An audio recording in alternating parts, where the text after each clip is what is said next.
सभी को राधे राधे, जय श्री कृष्णा, जय गौरी गोपाल।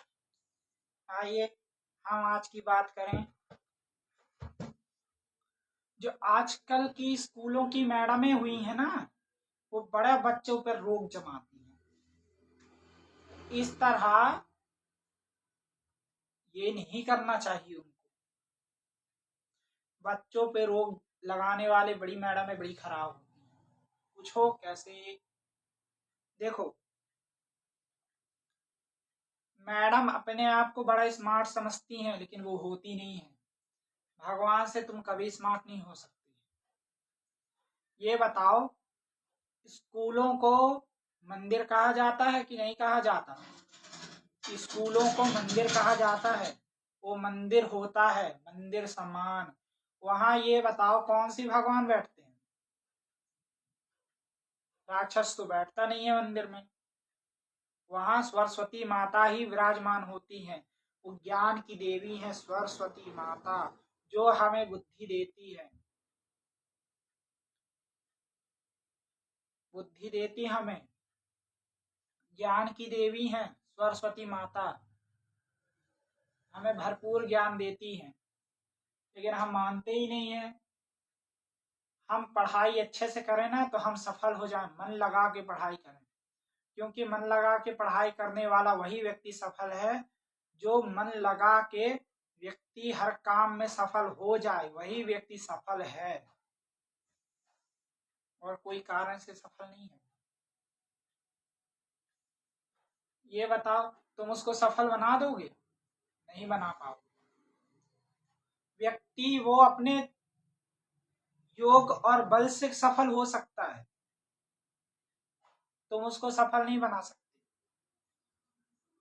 बच्चा अपने मन से पढ़ाई करता है, दिमाग से पढ़ाई करता है कि मेरे को ये बनना है, मेरे को ये हासिल करना है, तो वो हासिल कर सकता है। जो व्यक्ति को कुछ नहीं करना रहता ना, तो हर चीज में नुस्खा निकाल देता है। जो व्यक्ति को कुछ करना ही नहीं रहता, तो वो व्यक्ति इस काम को बोलेगा ये काम खराब है। अगर वही व्यक्ति अगर मन लगा के हर जगह टिक जाए ना, तो वो व्यक्ति ही सफल है। बाकी दुनिया में तो कोई भी नहीं है। 100 में से 50 व्यक्ति मिलेंगे ऐसे जो सफल होंगे और ना सफल होंगे। आधे से ज्यादा व्यक्ति ऐसे निकलते हैं। और दुनिया वाले अपना रोग बड़ा वो जमाते हैं कि मैं आगे बढ़ के ये कर जाऊंगा। भाई, तुमको करना हो तो तुम सफल हो जाओ। सफल हो, सफल व्यक्ति वही है जो अपने मुकाम पे खड़ा है ना? टीचरें भी तो खरा उतरती हैं अपने उस पे। वो भी एक समय पे स्टूडेंट थी, लेकिन आगे चल के वो टीचर बन गई। कोई व्यक्ति इंजीनियर है, वो भी स्टूडेंट था, आगे चल के वो इंजीनियर बन गया। ये सब मन लगा के काम करते हैं। मन लगा के काम किया गया तो वही व्यक्ति सफल हो गया ना। आप जैसे थोड़ू ना। आप भी सफल हो। आप छोटे से बड़े हो जाइए, बड़े से सफल हुई, सफल से अपने मुकाम पे खड़े हुई। ये बताओ, किसी के घर का नौकर बनना ये गलत बात है ना? नौकर बनना गलत बात है, मालिक बनना सही बात है। किसी की नौकरी क्यों करना? खुद का बिजनेस खोलो, खुद का बिजनेस खोलो, मालिक खुद का बनो। अगर खुद का मालिक बन गए तो समझो अपने जीवन में ही सफल हो गए। जीवन में सफल होने वाला ही व्यक्ति अपने मुकाम पे खड़ा हो सकता है, बाकी कोई नहीं हो सकता।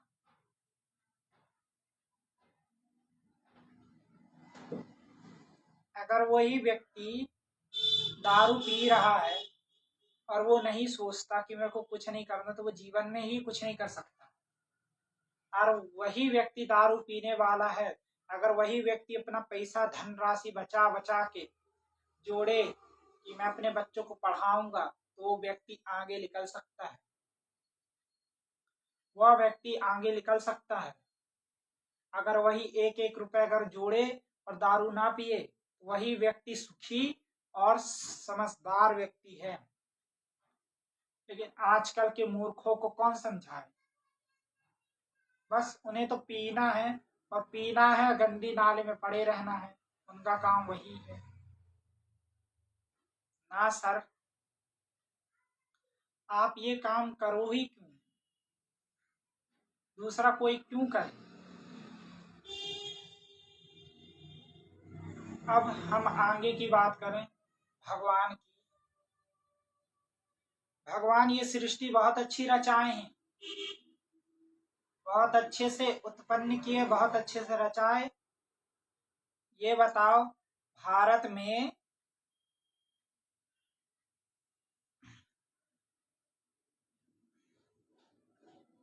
पे व्यक्ति सफल हुए, सफल होने के बाद भगवान के पास भी चले गए। क्या हम तुम नहीं जाएंगे? हम भी जाएंगे, अपने जीवन में हम भी जाएंगे। हम आगे बढ़े तो, हम आगे बढ़ने की सोचते ही नहीं है। अब हम बात कर लें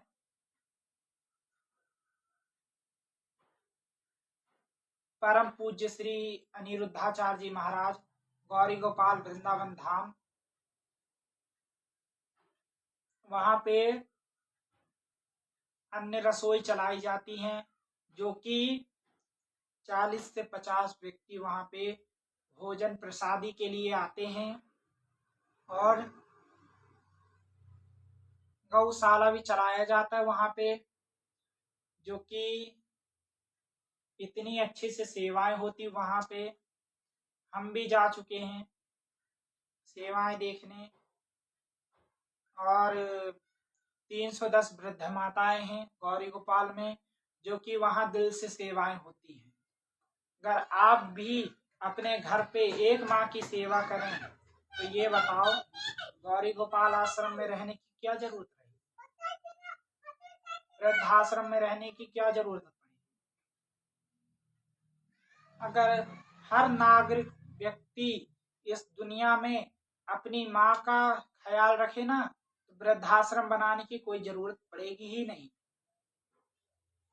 अगर वही बेटा नालायक है, अपनी माँ को वृद्धाश्रम छोड़ रहा है, तो ये बताओ, तुम अपनी माँ को वृद्धाश्रम छोड़ रहे हो और वही तुम तीर्थ यात्रा कर रहे हो, ये सोचोगे कि भगवान हमसे प्रसन्न है, हम तीर्थ यात्रा कर रहे हैं, तो ना सर, आप गलत हो। अगर वही व्यक्ति अगर अपनी माँ की सेवा करे ना, तो सारे तीर्थ स्थान माँ के चरणों में ही है। अब हम आगे की कथा बताएं। ये बताओ, गणेश भगवान, कार्तिक जी, भोले बाबा ने क्या कहा था? अब ये बड़े हो गए हैं, अब इन्हें इनकी शादी कर देना चाहिए। निश्चय हुआ, शादी कर देना चाहिए। तब परीक्षा लेनी चाहिए शंकर भगवान ने। शंकर भगवान ने परीक्षा ली, अपने बेटाओं को बुलाया, पुत्र गणेश, पुत्र कार्तिक, इधर आओ। इधर आए। अब जी पिताश्री बोलिए। तब भगवान शिव ने कहा कि जाओ, ब्रह्मांड का 3 चक्कर लगा के आओ, ब्रह्मांड का 3 चक्कर लगा के आओ। तब कार्तिक जी अपने मोर पे बैठ के उड़ गए ब्रह्मांड का 3 चक्कर लगाने। गणेश भगवान खड़े खड़े सोच रहे। गणेश भगवान खड़े खड़े सोचे। तब गणेश भगवान ने सोच के अपने माता पिता का चक्कर लगाने लगा। अपना माता पिता के चक्कर लगाए। 3 बार चक्कर लगाने से भगवान शिव पार्वती माता और शंकर भगवान ने पूछा कि बेटा हमारे इर्द गिर्द क्यों घूमे। तब गणेश भगवान ने जवाब दिया कि पिताश्री माताश्री, वहां ब्रह्मांड की चक्कर क्यों लगाना जब आप ही के पास हर चीज है। तो भगवान शिव ने बोला, वाह बेटा, तुमने तो बड़ा अच्छा जवाब दिया। तब जब तक कार्तिक जी आते, शंकर गणेश भगवान की शादी हो चुकी हुई। किनसे हुई? गणेश भगवान की 2 पत्नियां थी, एक रिद्धि और एक सिद्धि। हुई ना, रिद्धि और सिद्धि। ये गणेश भगवान की पत्नियां हुई, रिद्धि और सिद्धि। रिद्धि सिद्धि के नाम की 2 पत्नियां हुई। कार्तिक महाराज जी वहां से घेरा घूम के आए। कार्तिक महाराज जी हार गए। क्यों? कार्तिक महाराज दिमाग का काम नहीं किए। गणेश भगवान दिमाग का काम करके जीत गए। इसलिए कहते हैं माँ की सेवा करो, क्योंकि माँ की सेवा करने में ही सारा धाम है। अगर माँ की सेवा कर लो तो कहीं तीर्थ में जाने की जरूरत नहीं है। गंगा सागर एक बार, सारे तीर्थ बार बार। हमारी माँ ही के पास है हर चीज का जवाब। हमें माँ कितना सिखाती है। तुम पेड़ से सीख के थोड़ा ना आते हो। हमारी माँ बहुत कुछ सिखाती हैं, लेकिन हम सीखते ही नहीं। हम तो हैं झंडू बाम। जो व्यक्ति अपनी पत्नी को मारता है, तो ये बताओ वो मर्द होता है? ना मर्द होता है। वो मर्द ही किसी काम का नहीं है जो अपनी पत्नी को मारे। जो अपनी पत्नी को मारे वो मर्द काय का? वो तो झंडू बाम है। अगर तुमको मारना हो ना तो आतंकवादियों को मारो। आइए आगे की चर्चा कल आपसे फिर मुलाकात होगी।